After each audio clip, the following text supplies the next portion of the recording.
자, 여러분 반갑습니다. 여러분들 이제 저하고 함께 2차 최종 합격까지 갑니다. 알겠죠? 여기 보면은 지금 이쪽에 조나단 리빙스턴 시글 해가지고 그 밑에 제가 좋아하는 시가 하나 있어요. 우리 박노해 선생님이신데 여기 보면 준비물이라고 하시죠. 좋은 일, 좋은 사람, 좋은 삶을 만나려면 준비해야 될 게 있다. 여러분들은 지금 이제 2차 합격에서 아무튼 원하시는 그런 좋은 교사가 되고자 하는 것이 꿈이죠. 꿈이실 텐데, 거기서 정말 좋은 준비물. 여러분들은 좋은 일, 이제 좋은 교사가 되고자 하는 거, 그 다음 좋은 사람, 어디 있어요? 지금 보고 있는 제가 좋은 사람입니다. 여러분의 확실한 디딤돌이에요. 근데 이제 그게 잘 어우러지면서, 정말로 이제 좋은 일이 일어나려면, 여러분 합격하려면 가장 결정적인 요소가 뭐다? 좋은 나. 그러니까 여러분들이 이 면접의 과정이라고 하는 것들은 어떤 과정이냐.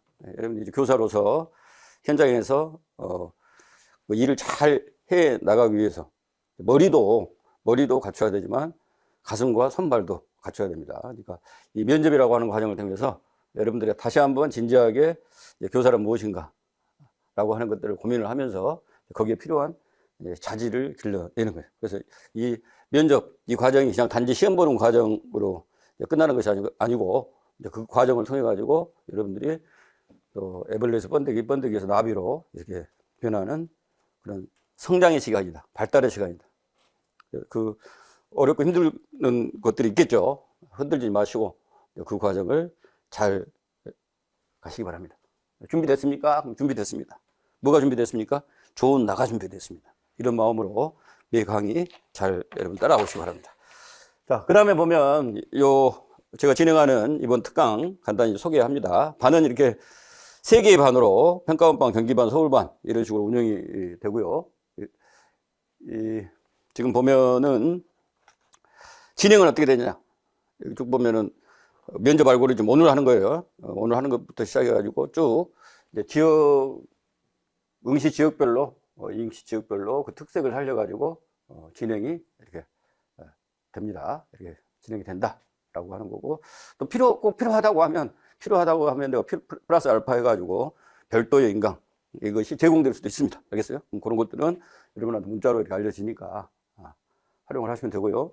교재는 지금 나가는 프린트물 형태로 가고요. 그 다음에 이제 보조 교재가 있습니다. 이 보조 교재는 여러분들 주제별 컨셉 맵이라고 이렇게 하는 것인데, 이번에 새로 또 이렇게 업그레이드 돼가지고 나온 게 있습니다. 이런 형태로 A4 사이즈로 돼가지고 A4 사이즈로 돼가지고 이런 형태로 칼라로 맵 형태로 한 150쪽 정도 되는 그런 맵이에요. 그런 맵인데, 이건 예를 들어 평가원 지역, 공동 출제 지역 여기 응시하시는 분들은 반드시 이것이 이제 필요하죠. 평가원 응시하시는 분들은 평가원 지역, 공동 출제 지역은 특별한 배경 지식이 필요 없습니다. 알겠죠? 여러분들이 경기, 서울, 그 다음에 평가원은 출제 경향이 달라요. 자체 출제 지역이니까 경기하고 이제 서울은 유사한 부분이 있겠죠. 뭐가 유사해요? 그 해당 교육청의 정책에 근거해서 문제를 출제한다 라고 하는 것이 이제 유사한 부분이고, 근데 평가원 쪽은 공동 출제 지역은 모든 지역을 다 포괄하기 때문에 특별히 자체 교육청에 응시하는 지역의 교육청의 정책을 반영하지 않습니다. 알겠죠? 그래서 기본 사항만 알고 있으면 돼. 기본 사항만 알고 있으면 되는 거니까 이 평가원 지역은 반드시 뭐가 있어야 한다? 요 주제별 컨셉 요걸 활용해서 공부를 해야 된다. 그리고 이제 서울이나 경기도 응시하는 선생님도 물론 이제 정책 쪽도 쭉 봐야 되면 주제별로 기본적으로 좀 정리를 하고 싶다. 그거 필요하거든요. 전체 숲을 볼 필요가 있으니까. 그래 어떤 파트로 구성이 돼 있나 그 정책들이 이제 그것에 또 주제별 컨셉 맵이 도움이 됩니다. 그래서 주제별 컨셉 맵은 여러분들 꼭 구입을 하셔가지고 보시라. 그러면 요즘 여러분들이 이제 종이책으로 많이 안 보니까 PDF 형태로 이렇게 제공도 합니다. PDF 형태로 구입하실 분들은 그렇게 하고, 또 종이책 형태로 구입하실 분들은 그렇게 하고, 해가지고 그 자료에 여러분 지금 보시는 자료에는 안 나와 있지만 이제 자료에 아무튼 그 QR 코드가 있을 거예요. QR 코드 딱 찍어가지고 그걸로 들어가셔서 이제 구입을 하시면 됩니다. 그리고 수강하시는 분들은 여기 보면, 제일 밑에 보면, 윤석열 교육학 심층 면접이라고 지금 나와 있죠. 여기, 이 QR코드 꽂으면, 거기 이제, 제 카페로 들어가요.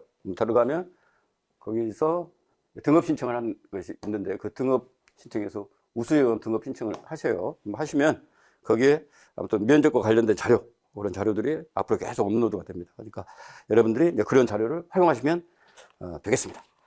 자, 그 다음으로 한번 넘어가 보십시오. 오늘과 내일에 걸쳐서 할 것, 이렇게 답변하라. 10점이 올라간다. 라고 하는 것인데, 자, 여러분들이 중요한 것이 있어요. 자, 이번 같은 경우도 우리가 이제 2022 개정 교육과정도 어떤 교육과정에 입각이 있냐면, 개념 기반 교육과정에 입각이 있습니다. 개념 기반 교육과정이라고 하는 것이 어떤 것이냐. 자, 우리가 이제 2차원적인 교육과정, 3차원적인 교육과정 이렇게 이야기를 하는데, 이제 전통적인 교육과정에서 보면 뭘 가르치냐면 어떤 그 사실과 그 다음 기능을 이렇게 가르칩니다. 사실, 무엇을 알아야 하는가. 기능, 무엇을 할 수 있어야 되는가. 이걸 가르치는 이제 교육과정이 전통적인 교육과정, 2차 원적인 교육과정이라면 2022 개정 교육과정은 그것이 아니라 3차원적 그 교육과정이다. 그럼 3차원적 교육과정이라고 하는 것은 어떤 거냐면 이 사실과 기능이라고 하는 부분들은 전이가 안 돼요. 그러니까 다른 상황에 다른 상황에서 써먹을 수가 없어. 근데 실제로 이런 그 어떤 사실하고 단순한 기능이라고 하는 것은 하루가 넘게 폭증을 하고 있거든요. 그럼 그걸 다 어떻게 다 흡수를 합니까? 학교에서 어떻게 다 가르칩니까? 그리고 배운다 해도 그걸 써먹을 수가 없어. 근데 이제 3차원적 교육과정이라고 하는 것은 어떤 거냐면 이것을 포괄하는 무엇을? 개념을, 또 다른 말로 하면 더 나가면 일반화 혹은 원리를 이렇게 가르치는 데까지 나가야 된다. 그러면 이제 개념이라고 하는 것이 뭐예요? 어떤 그 대상의 공통점이라고 하는 것들을 종합한 아이디어가 개념이에요. 또 이 개념과 개념이 연결되면서 만들어진 것이 뭐냐면 원리예요. 아니, 그 일반화. 그리고 원리라고 하는 것은 그 일반화 중에서 어디에서든지 다 통하는 보편적인 일반화가 이제 원리에 해당하는 거예요. 그럼 이런 것의 특징은 다 어떤다? 시간과 공간과 상황을 초월해서 써먹을 수 있다. 전이가 일어난다. 그래서 이것까지 개념 기반, 즉, 개념까지 가르치는 그런 깊이 있는 학습을 통해 가지고 핵심 역량을 함양을 해줘서 우리 학생들이 포용적 창의 인재로 그 미래를 잘 살아갈 수 있도록 그렇게 그 목적을 가지고 지금 운영이 되는 것이 개정된 것이 2022 개정교육과정입니다. 내가 이렇게 장황하게 하는 이야기는 어떤 거냐면 여러분들이요 면접을 멍청하게 준비하는 사람이 있고 현명하게 준비하는 사람이 있어요. 멍청하게 준비하는 사람은 어떤 사람이냐? 막 이렇게 저렇게 뭐 기존에 나온 이제 작년 문제부터 시작해서 쭉 살피고 또 초등 문제뿐만 아니라 중등 문제도 이렇게 살피고 또 교재도 여러 개가 있잖아요. 이 교재 저 교재 다 살펴서 이렇게 보고 그렇게 보는데 그것은 어떤 접근이냐면은 2차원적 접근이다 이 말이에요. 알겠어요? 사실과 기능을 배우고 끝나는 접근이야. 그러니까 엄청나게 고생을 많이 했음에도 불구하고 나중에 정작 딱 이제 시험 현장에 가서는 써먹을 수가 없어. 왜? 전이가 안 돼요. 알겠어요? 그래서 결정적으로 중요한 것이 어떤 거냐면 이제 첫 단추를 딱 키울 때, 첫 스타트를 끊을 때 뭐가 중요하냐? 면접의 원리, 또 저는 이제 다른 말로 알고리즘이라고 하는데 그 면접의 원리, 알고리즘을 정확하게 이해를 하고 출발을 해야 돼. 그것이 지금 4+7이라고 하는 거예요. 아니, 7+4. 7개의 핵심 원리와 4개의 보조 원리. 여러분들이 이것을 알고 면접에 접근해야 쓸데없는 헛노력을 하지 않고 방향을 바로 잡아가지고 여러분들의 어떤 잠재력을 극대화하면서 좋은 점수로 합격까지 갈 수가 있습니다. 그래서 먼저 원리를 여러분들이 이해를 하셔야 돼요. 잠깐 내가 좀 까먹을까봐 이 말씀을 드리는데 교재 부분이 잠깐 생각나서요. 교재 부분이. 교재는 여러분들이 시중에 면접 교재는 여러 개가 나와 있어요. 여러 개가 나와 있는데 되게 여러분들이 교직 논술부터 해가지고 하이패스 많이 이렇게 구입하고 계실 거예요. 조학교 선생님. 하이패스 뭐 괜찮습니다. 근데 여기는 어쩌냐면 이제 제가 알기로는 초등 쪽만 나왔어요. 그래서 이것보다 좀 더 나은 것은 이제 면접 레시피라고 해가지고 뭐예요? 중등급까지도 나온 좀 더 체계적인 교재가 있습니다. 그럼 교재, 만약 여러분들이 어떤 이제 기본 교재는 있어야 될 거 아닙니까? 그럼 교재가 땄다고 하면 우선적으로 보면 내가 볼 때는 이제 요 레시피 요거 그다음에 또 한다면은 하이패스 이런 정도까지 여러분 갖고 있다. 알겠어요? 그 외에도 또 많이 이렇게 나오는데 자료가 많다고 해서 공부가 되는 거 아니에요. 알겠어요? 좋은 자료를 몇 가지만 갖고 있으면 돼. 그러니까 이제 이런 자료가 없어도 되는데 한다고 하면 제가 여러분들한테 추천하는 것은 교재로 보면 하이패스나 레시피. 알겠어요? 이런 정도를 가지고 그다음에 이제 제 자료를 가지고 이제 공부를 하시면 된다. 알겠습니다. 그 외의 자료는 필요가 없다. 알겠죠? 그거 잠깐 생각나서 말씀을 드렸습니다. 다시 가봅시다. 자, 그래서 원리를 알아야 된다. 원리를 알아야 되고 이 원리를 알아야 되는데 이게 이제 그 7 플러스 4라고 하는 겁니다. 이거고 이제 여러분들이 지금 토요일 날 시험 보고 하루 이틀 지나고 지금 바로 강의 들어왔잖아요.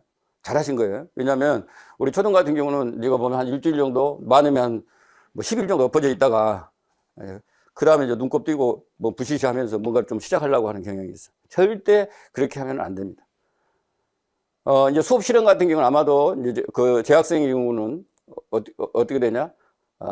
학교에서 다음 주 정도부터 뭐 이렇게 쭉 해가지고 여러분한테 이제 멘토 선생님 한 분씩 붙여주면 수업 실현을 이렇게 가이드를 해갈 거예요. 면접 같은 경우는 제가 보면 뭐 하루나 이틀 이런 식으로 또 학교에서 특강을 합니다. 그럼 이제 그 일정을 따라가 갖고는 면접은 곤란해. 알겠어요? 수업 실현은 여러분들이 이제 학교에서 이렇게 쭉 그 1대1 붙여가지고 이렇게 가는 그런 과정 도움 받으면서 하면 돼요. 하면 되는데 면접은 학교에서 그렇게 일일이 세부적으로 끌어주지는 않거든요. 그렇기 때문에 일단은 빨리 스타트를 끊어야 되는데 여러분들이 지금 이 강의 이렇게 여러 가지로 혼돈스럽지만은 이렇게 듣는 여러분들이 잘 선택을 하신 거라. 해서 이번 주에 끝낼 거 있어요. 이번 주에 반드시 끝내야 될 것은 어떤 거냐. 이번 주 안에 강의는 다 끝나잖아요. 기본적인 것은 딱 이렇게 공부하십시오 라고 하는 건 가이드가 딱 됩니다. 가이드가 되는데 제 1순위는 뭐냐. 오늘 7 플러스 4 원리를 배울 거 아닙니까? 그러면 이런 그 이해를 바탕으로 해가지고 2023년, 작년이죠. 작년에 그 자기가 응시하는 지역의 문제와 답. 그래서 작년 자기가 응시한 지역의 문제를 가지고 완벽한 답변을 이 2주에 자동화를 해야 돼. 알겠어요? 네, 원리를 들었잖아요. 그리고 예시 답안도 있잖아요. 그럼 그걸 가지고 이 응시 지역의 시간, 가지수 이런 것들을 다 고려해서 이것은 만점짜리다 하는 답변을 여러분들이 딱 정리를 하시고 그걸 어찌해야 돼요? 달달 외워야 됩니다. 그래 그것이 자동화가 돼야 돼. 그래야만이 이제 그런 어떤 그 형식으로 나오거든. 그럼 그것이 딱 기본이 돼 있어야 기본이 돼 있어야 그 다음에 여러분들이 이제 응시 지역의 기출 문제 또 타 지역의 문제를 풀면서 그 이제 내재화된 그걸 가지고 여러분들이 또 좋은 점수를 낼 수가 있습니다. 알겠죠? 그래서 그것만큼은 약속을 해라. 선생님 알겠죠? 2주에 반드시 지금 강원 같은 경우 평가원 쪽 문제 아닙니까? 평가원 문제는 기존의 강원 스타일하고 완전히 달라. 그리고 서울하고도 다르고 경기도하고 달라. 그러면은 그런 부분 이제 아직은 쭉 공부를 해 나가겠지. 그런데 어쨌든 2023년 시험 오늘 자료에 있어 답이. 그럼 이 문제가 이렇게 나오는구나. 답은 이렇구나 하면서 그것을 어쩌라? 여러분들은 금방 외울 수 있어. 문제도 맞지도 않아. 딸딸딸딸 해가지고 애워보시라. 알겠죠? 제가 시키겠습니다. 그래서 못 하시면 혼날 거예요. 요걸 꼭 해야 된다. 요걸. 자, 해봅시다. 그럼 답변의 구조부터. 그럼 답변의 구조는 면접에 물어보는 것이 있고 답변하는 것을 어떻게 하냐. 여기 보면 이제 답변의 구조 보면 크게 전체 구조는 논술하고 똑같아요. 교직 논술하고. 오프닝, 메인, 클로징. 수업 번결이 있는 겁니다. 수업 번결이 있어요. 그래서 오프닝은 요 서론은 그냥 요 주제를, 여기 중요한 거 주제를 담아서 한두 문장으로 하라고 했죠. 한 문장이나 두 문장. 그 다음에 클로징은 주제를 담아 몇 문장으로? 한 문장으로. 이건 정해진 법칙입니다. 알겠어요? 정해진 법칙. 그 다음에 메인. 물어본 것에 대해서 답을 해요. 답을 하는데, 답을 할 때는 이제 큰 덩어리는 먼저, 다음으로, 마지막으로. 이런 식으로. 교직 논술하고 똑같습니다. 그 다음에 이제 그 아래 항목, 소항목은 첫째, 둘째, 셋째. 이런 식으로 무조건 가는 겁니다. 알겠어요? 물어본 것이 두 가지가 있어. 먼저, A에 대해서 답변 드리겠습니다. 첫째, 둘째, 셋째. 다음으로 B에 대해서 답변 드리겠습니다. 첫째, 둘째, 셋째. 이런 식으로 하는 거예요. 이 구조는, 여러분들이 이제 기본, 변함없는 구조니까 반드시 이렇게 하고요. 그 다음에 이제 여기에서 각 항목을 이야기를 하잖아요. 보통 세 가지를 이야기해라, 뭐 두 가지를 이야기해라, 한 가지를 이야기해라 이렇게 나와요. 그러면은 그때는 여러분 그 교직 논술 쓸 때 배우잖아요. 두 가지씩으로 해라고. 주장을 쓰고. 그 다음에 이유. 요거 근거예요, 근거. 그 다음에 방법. 이런 식으로, 뒷받침을 하는 겁니다. 이렇게 이야기하면 총 몇 문장이요? 세 문장이에요. 빨리 캐치를 하셔야 돼. 각 항목의 기본은 어떻게 해요? 세 문장이에요, 세 문장. 이렇게 해야 합니다. 왜냐하면 따라서 이런 식으로 하는 거예요. 그래서 여기 지금 보조 원리에 가서 보면 주, 짭, 왜, 따라고 하는 거 있어요. 그러면 이것은 항목을 이야기할 때 바로 그 전개하는 요소예요. 그럼 주장은 어찌해야 돼? 짭, 무조건 짧아야 돼. 알겠어요? 짧게. 그 다음에 왜냐면 이유되고 따라서 하면서 구체화하고. 요것이 기본이야. 모든 답이 이것으로 그냥 주짭에 따라 계속 쭉쭉쭉 이렇게 나가요. 이걸 빨리 파악해야지. 대답할 때마다 그 틀이 달라지면 안 됩니다. 알겠어요? 그 논리적 전개를 그대로 따라가서 주짭에 따라 계속 하는 거예요. 계속. 그래서 무조건 무엇에 대해서 이제 질문이 있다? 이렇게 해야 합니다. 왜냐하면 혹은 그 이유를 말씀드리면 이렇게 해놓고, 따라서 혹은 예를 들면 이 패턴으로 계속해서 모든 질문을 답을 하는 겁니다. 저렇게 하시는 분은 똑같은 내용으로 이야기해도 딱 그 형식이 갖춰져 있으니까 듣는 사람 입장에서 귀에 쏙쏙 들어오고, 그렇지 않게 좋은 내용으로 이야기하지만은 이런 논리적인 전개라고 하는 형식을 못 갖추고 있으면 귀에 잘 안 꽂힙니다. 알겠어요? 여러분들은 무조건 그 말하는 내가 중요한 것이 아니라 누가 중요해요? 출제자. 출제자가 어떤 의도를 가지고 냈나, 이게 중요한 거예요. 이걸 꼭 생각해야 돼. 그 다음에 지금 면접관이 이걸 들을 때 면접관 귀에 어떻게 들리겠는가. 세 번째는 채점자가 이걸 가지고 지금 면접관 분들이 이렇게 체킹하는 분들 있잖아요. 그분들 입장에서 어떻게 채점을 할까. 항상 나가 아니라 지금 요거 듣고 있는 쪽 이쪽에다 초점을 맞춰가지고 내 답이 그 고기를 끄덕끄덕하게 하는 답인가라고 하는 것을 생각을 해요. 그러면 그런 답변을 하려고 하면 이렇게 이제 항목을 이야기할 때 주짭에 있다. 주장은 짧게, 왜냐면 따라서. 이 형식을 여러분들이 지켜야 합니다. 알겠죠? 그렇게 간다라고 하는 거고요. 자, 그 다음 페이지 한번 봐봅시다. 그 다음 페이지 보면, 자, 이제 그거 이제 예가 나왔어요. 요거 이제 요거 예시는 중등 것도 있고 초등 것도 있어요. 뭐 여러분들은 나중에 볼 때 초등 것만 보는 것이 아니라 중등 것도 봐야 됩니다. 그랬어요? 특히 같은 지역 거. 그런 것도 보시고, 또 이제 중등 것도 어쩌냐, 초등 타지역 문제라든가 중등 문제 같은 경우는 항상 자기가 응시하는 지역에 맞게 변형해가지고 이렇게 답변을 해보면 좋습니다. 나중에 할 때. 그럼 좋은데, 아무튼 이거는 이제 중등 문제예요. 자, 교사가 가능한 모든 학생 칭찬해야 하는 이유를 교사의 사명과 관련지어서 그 이야기를 해 봐라. 두 가지. 그리고 또한 자신이 교사라면 제시문에 여학생을 칭찬하기 위한 방안을 구체적으로 두 가지 이야기를 해봐라. 그럼 두 개 이렇게 물어봤어. 그러면 첫 번째 어떻게 시작하냐. 구상형 2번 답변 드리겠습니다. 이런 식으로 이제 앞에다 도입할 때는 예를 들어서 구상형이 뭐 한 문제 나온다고 하면 그냥 구상형 답변 드리겠습니다 하고, 이제 뭐 두 문제, 세 문제 나온다면 1번 답변 드리겠습니다, 2번 답변 드리겠습니다. 처음 시작은 무조건 이렇게 하는 거예요. 그 다음에 교사가 모든 학생을 적절한 방식으로 칭찬할 수 있을 때 학생들은 전인적으로 성장할 수 있습니다. 이렇게 하는 것이 뭐예요? 오프닝이에요, 오프닝. 이 한 문장이 어디에는 있어야 된다고? 구상형에는 있는 거예요.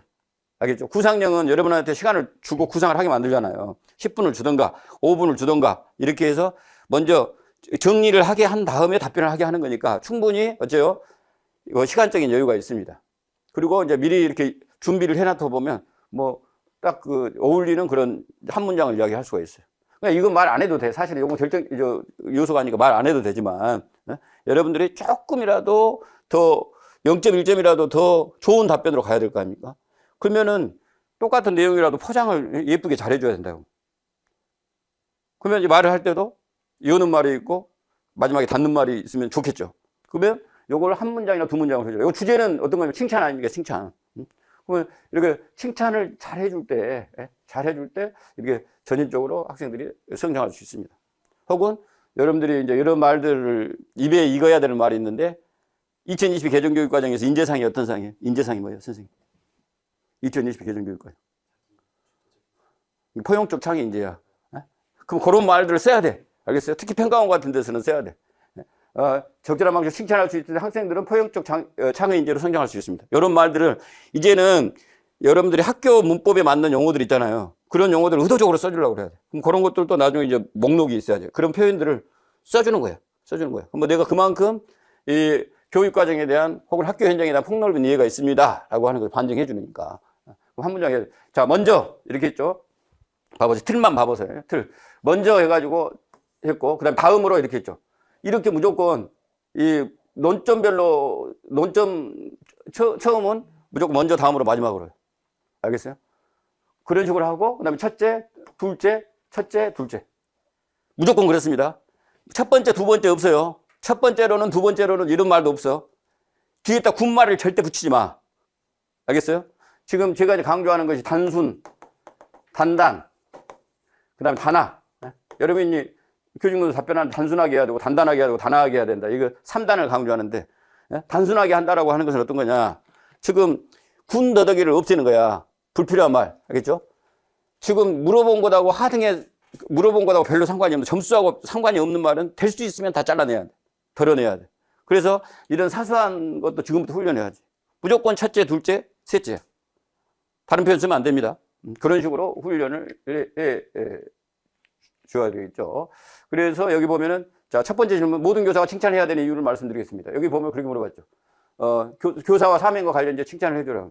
자, 그러면 이유를 말씀드리겠습니다. 교사가 칭찬해줄 때 학생들이 자신감을 가지고 더 열심히 배울 수 있기 때문입니다. 그 다음에 여기 뭐라고 했냐면, 교사의 사명과 관련해서라고 했으니까 반드시 그 이유는, 이제 그 사명으로 답해주는. 알겠어요? 이런 것들이 나중에 엄청 중요해요. 나중에 이제 그 요말조말이라고 하는 원리가 나오는데 바로 배워요. 요말조말. 요말조말이라고 하는데 요구한 것을 말하고 조건에 맞춰서 말해야 된다라고 하거든요. 그럼 조건이 뭐예요, 지금? 지금 칭찬해야 되는 이유를 말하는 거죠. 요건 요구사항이야. 칭찬해야 되는 이유를 말해라. 말하는데 지금 조건이 뭐가 붙었어요? 교사의 사명과 관련지요. 그러면은 요것은 그 근거를 댈 때, 이유를 댈 때 교사의 사명을 꼭 이야기해야 된단 말이에요.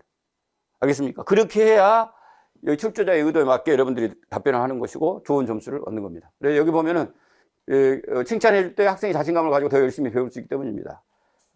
교사는 무엇보다도 학생에게 자신감을 키워줘야 될 사명이 있습니다. 이런 식으로 하는 거예요. 그 다음 두 번째, 자, 몇몇 학생이 아니라 모든 학생을 칭찬할 때 모든 학생이 즐겁게 배울 수 있기 때문입니다. 자, 그래 놓고 또 이제 교사의 사명과 연관지어서 교사는 차별하지 않고 모든 학생을 사랑해야 되는 사명이 있습니다. 뭐 이런 식으로 하는 거예요. 그 다음에 다음으로 A 학생을 칭찬하기 위한 구체적인 방안은 다음과 같습니다. 첫째, 평소에 학생을 세심하게 관찰해서 칭찬할 사소한 것이라도 칭찬거리를 찾아서 뭐 칭찬하겠습니다. 그래 놓고 여기 보면은 예를 들면 이렇게 나왔어요. 예, 아까 그랬잖아요. 주장하고 여기는 지금 이유돼야 되는 필요가 없잖아요. 이유는 생략해버리고 그냥 따라서 해가지고 예를 들면 하고 구체화를 시킨 거예요. 오늘 머리 스타일 멋진데? 라고 아주 사소한 것이라도 발견해서 칭찬해주면 어쩌고저쩌고. 그 다음에, 자, 둘째, A 학생이 한다고 좋아하고 잘할 수 있는 역할을 맡겨 칭찬하겠습니다. 그러면은 여기는 이제 그런 역할을 맡긴다면 하고 이유를 댄 거예요. 왜냐하면 그런 역할을 맡길 때 학생도 잘해낼 수 있을 것이고 자연스럽게 칭찬할 수 있는 기회가 많아지기 때문입니다. 그럼 여기 보면은 구체화를 시켜주든가 이유를 대든가 이런 식으로 지금 갔잖아요. 그럼 그걸 잘 기억해야 돼. 이유를 대라고 하면 반드시 이유를 대래. 근거를 대라면 그건 채점 기준이니까 반드시 그걸 대야 되고 그런 것이 없어. 그러나 여기는 지금 그런 것이 없잖아요. 여기 물어볼 때 조건에 보면 지금 방안을 그냥 말해라. 예? 그러면 이렇게 해야 됩니다. 이렇게 해야 합니다. 이렇게 이제 주장을 해놓고 뒤에다 예를 들어주던가 아니면 이유를 들던가 그런 것들은 이제 적절하게 해주면 된다. 아니면 둘 다를 다 들어준다. 이렇게 해야 합니다. 왜냐하면 따라서 이렇게 가든가 아니면 하나만 들어주든가 하고 또 이제 이런 것들이 이제 눈여겨 여러분들이 봐야 될 것이 나중에 내가 응시하는 지역과 관련해 가지고 이런 첫째, 둘, 요 총 지금 4항목으로 이야기했잖아요. 몇 항목으로 물어보는가. 알겠어요? 구상형 물어볼 때, 즉답형 물어볼 때 그 가지수가 몇 개로 물어보는 거야. 그러면 그 가지수에 따라서 어째요? 각 항목의 문장수가 몇 개가 돼야 되는가. 이런 것들을 빨리 감을 잡아야 돼. 알겠어요? 그래가지고, 이제 질문이 이렇게 나왔을 때, 어쩔 때는 그 항목이 없을 때가 있잖아요. 항목이 없을 때, 내 마음대로 이렇게 이야기하는 것이 아니라, 무엇에 맞춰서? 이 정해진 항목에 맞춰서 답변을 해야 되고. 그 다음에 각 항목당 내가 세 항목으로 답변했을 때, 네 항목으로 답변했을 때 그 문장수가 달라지겠잖아요. 그 문장수도 계산하면서 답변을 해야 딱 그 주어진 시간에 알맞은 답변이 되는 겁니다. 마지막에 보면 이제 그게 나오죠. 제가 교사가 된다면. 보통 그렇게 욕을 많이 써요. 제가 교사가 된다면. 피그말리온 교사가 되어서 모든 학생이 자신감을 가지고 즐겁게 배울 수 있도록 노력할 것입니다. 이상입니다. 이런 식으로. 마지막은 무조건 뭐예요? 짧은 한 문장이에요. 길게 주저리 하지 말고 짧은 한 문장으로 꽝! 이렇게 때리고, 마무리를 짓는 겁니다. 자. 여기도 한번 봐봅시다. 소득 문제인데 그냥 내용은 생략해버렸어요. 내용은 생략해버리고 지금 형식만 배우는 겁니다. 형식만. 지금 다뤄보는 문제는 다 중요한 문제니까 나중에 이게 안 나와 있잖아요. 그러면 이거 여러분 자료에 나와 있어요. 그럼 찾아가고 꼭 이런 문제는 반드시 풀어줘야 됩니다. 뭐라고 물었냐. 이 재심을 근거로 이 교사와 박 교사가 만난 학생들의 문제행동 유형을 말해라.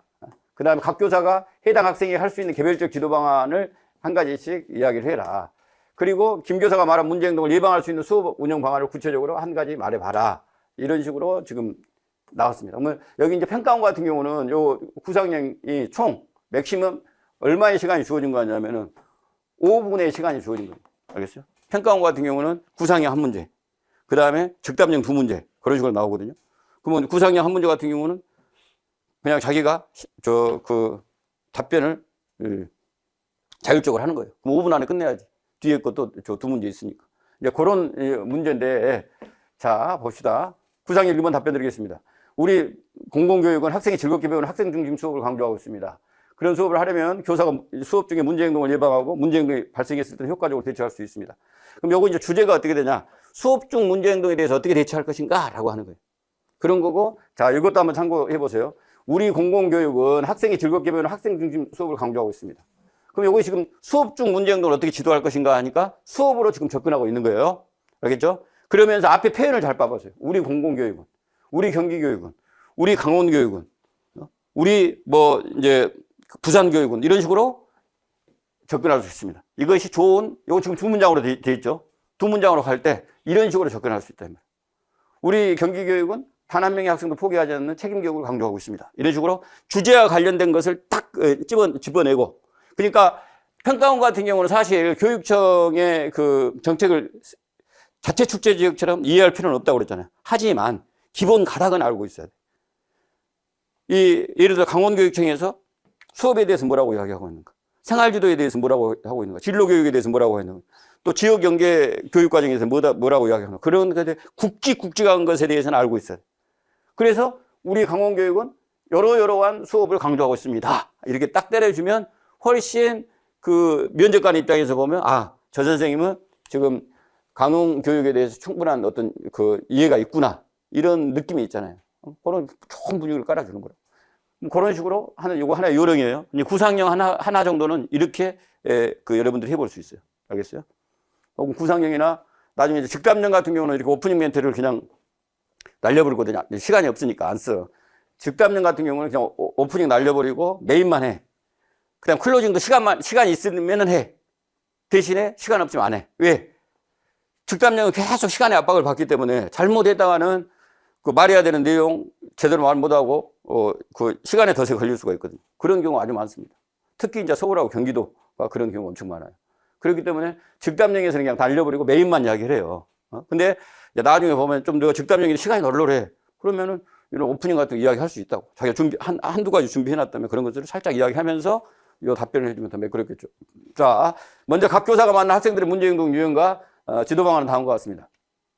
물어본 대로 그대로 답변하는 거예요. 논술하고 똑같아요. 문제행동 유형 물어봤잖아요. 그럼 반드시 물어본 대로 유형이 뭐냐? 교사의 관심 끄기를 목적으로 문제행동을 하는 유형이다. 그 다음에 이제 두 번째 뭐냐? 문제행동 유형은 무기력감에 빠져서 이제 과제를 회피하는 문제행동 유형이다. 이런 식으로 지금 문제행동 유형을 이야기를 하고 있습니다. 참고로 이 문제는 아주 중요한데요. 우리가 이제 그 긍정적 행동 지원에서 관점에서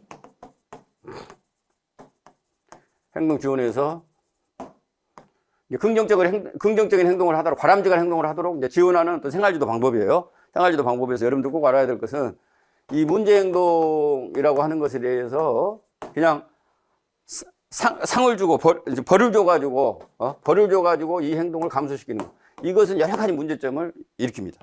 일으켜서 자 이제 요즘에는 어떻게 하냐면은 이 문제행동의 기능을 분석해요. 기능을 혹은 문제행동의 의도 혹은 문제행동에 깔려있는 욕구를 파악을 한다고. 그래가지고 이런 문제행동 대신에 다른 바람직한 행동으로 그런 기능이나 의도나 욕구를 해결하도록 가이드를 하는 겁니다. 그 문제 행동에 보면 이제 기능이 있다, 의도가 있다, 욕구가 있다. 뭐 요건 꼭 하세요. 시험에 많이 나와. 시험에 많이 나오니까 또 나올 수 있어요. 하나는 제일 많은 관심 끌기야, 관심 끌기. 또 하나는 이제 힘겨루기야, 힘겨루기. 누가 이기나 보자 하고 선생님하고 붙는 거야. 세 번째가 어떤 것이냐면 복수야, 복수. 안 갚은 말 하라고. 그다음 네 번째가 어쨌든 무기력. 나는 아무것도 할 수 없어요. 그러면 이런 네 개의 기본적인 어떤 학생들이 문제 행동을 할 때 그런 것들이 깔려 있다 이 말이에요. 그러면 여러분 그 학생이 나는 아무것도 할 수 없어요. 이 차원에서 요것도 있고 또 하나는 여기 지금 보면 과제회피도 있어요. 과제회피. 과제가 너무 어려워서 힘들어서 안 하려고 하는 거. 그래서 이상한 짓거리 하는 거예요. 그러면은 이렇게 만약 예를 들어 과제회피라고 하는 의도로 문제 행동을 한다. 그러면 교사 입장에서 어떻게 해야 되겠어? 할 만한 과제를 줘야 되겠지. 그 다음에 또 과제 수행할 때는 또 도와줘야 되겠지. 그 다음에 과제를 또 잘 해냈을 때는 그때는 칭찬을 또 왕해야 되겠지. 이런 식으로 기능이 뭐에 따라서 이제 지도하는 방법들이 달라진다. 그냥 벌 주고 상 주고 해가지고 되는 문제가 아니야. 예를 들어 관심 끌기야. 관심 끌기면은 어찌가 되겠어? 그렇게 선생님이나 학생이 관심을 끄는데 수업을 방해하지 않는 그런 행동을 안내를 해줘야 되겠지. 알겠어요? 그 친구가 나 주목을 받고 싶어 하는 친구야. 그럼 주목을 받되 수업을 방해하는 것이 아니라 수업을 오히려 이렇게 좋은 방향을 끌고 갈 수 있는 그런 행동을 하도록 가이드를 하는 거죠. 여기 만약 예를 들어 힘겨루기를 한단 말이에요. 선생님이 이기나 내가 이기나 한번 해봅시다. 이런 의도로 가지고 덤벼들어. 그러면 이런 애들은 힘이 넘치는 애들 아닙니까? 그러면 이런 애들은 뭔가 얘들을 리드하면서 해갈 수 있는 어떤 역할들을 부여를 해주면 선생님하고 싸우는 것이 아니라 그 힘을 다른 애들을 이렇게 리드하면서 리드하는 그쪽으로 에너지를 쏟는다고.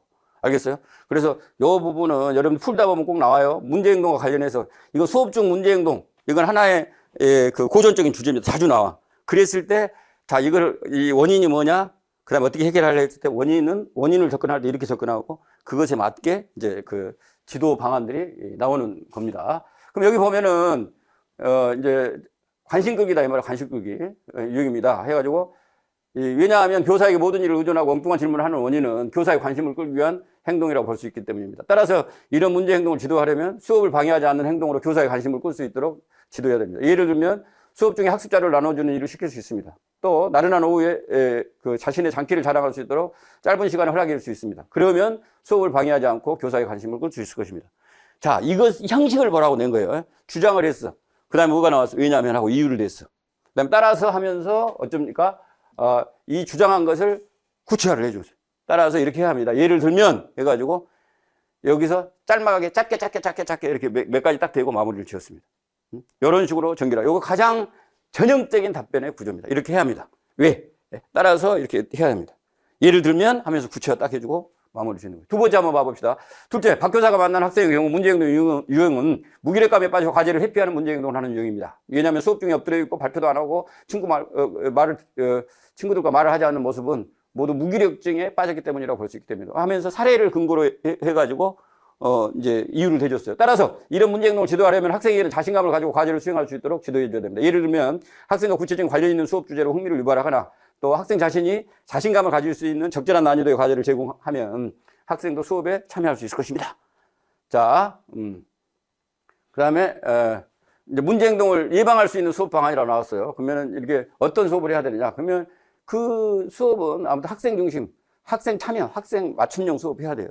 그래서 학생이 수업의 이제 주인공이 돼야 되겠죠. 그래서 예를 들면 이런 수업을 해야 된다라고 그렇게 갔습니다. 아주 전형적인 문제예요. 초등은 반드시 수업에서 하나 문제가 나오고 그 다음에 생활지도에서 하나 문제가 나옵니다.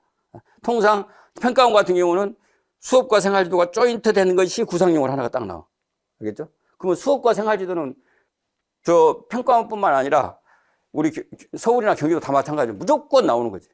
그 다음이 학부모와의 관계라든가 다른 교사의 관계라든가 지역사회의 관계라든가 이제 이런 식으로 해서 다른 쪽으로 이제 좀 쭉 번져나가면서 다른 주제로 이렇게 문제가 나와. 수업과 생활지도는 무조건 나온다. 무조건 나온다. 이런 것 같은 경우는 이제 수업과 생활지도가 지금 복합되어 있다고 볼 수가 있습니다. 수업을 방해하는 문제 행동이니까. 알겠죠? 쉬었다 합니다.